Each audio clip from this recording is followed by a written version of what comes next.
we have a serious shortage of undergraduation seats and a post-graduation seats. Let's look at, that is the reason why all the corruption happens, all the scandals in medical education, why it happens? Because there are very few seats.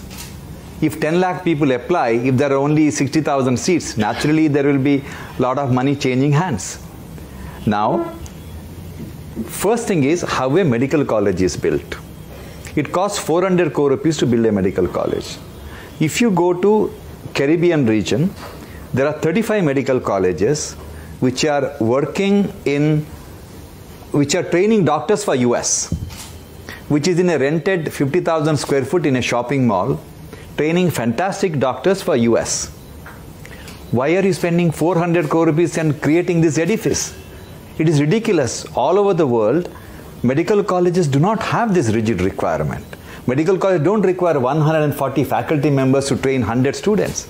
140 faculty members can run a medical college with 1,000 students. So when the whole world has changed, we haven't changed. So today what we have done, we have made medical education as an elitist affair. Poor children, when I was a young medical student, my classmates were all children from poor families. Today, children from poor families are not dreaming of becoming doctors. This will have a tremendous consequences. Outstanding doctors across the world with magic in their finger, most of them come from deprived background. Because these are the kids with the fire in the belly to work for 24 hours to change the rules of the game. If children from rich families become doctors, they opt for radiology, dermatology and other specialties where they can go home at 5 o'clock. Why should postgraduate education be costing so much? Why should you pay 2 crore or 5 crore rupees or even 10 lakh rupees fees to become a specialist? All over the world, higher medical education is free of cost. So essentially, the problem is, all the problems what's happening in the healthcare is not because of the government. It is because the privileged society doesn't ask the right question.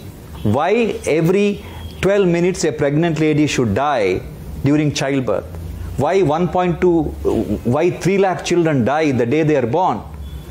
Why 1.2 million children die before celebrating the first birthday?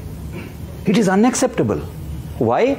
Because we are not asking the right questions. Statistically, if these pregnant ladies had a very good antenatal checkup, 14 to 15% of them need cesarean section. That means we need to do 5.2 million cesarean sections per year. To do that, we need 2 lakh gynecologists. We have 50,000 gynecologists, less than 50,000. Half of them don't practice obstetrics because they don't want to be woken up at night. And all of them live in cities. And 60% of children are born in rural India. We need 2 lakh anesthetists. We have less than 50,000 anesthetists. We need 2 lakh pediatricians to take care of all the kids coming. We have less than 50,000 pediatricians. We need at least 1.5 lakh radiologists. We have less than 10,500 radiologists. Then how do you expect the maternal mortality to come down? It has nothing to do with money. This country doesn't require additional budgetary allocation. This country requires liberating medical, nursing and paramedical education. That's all.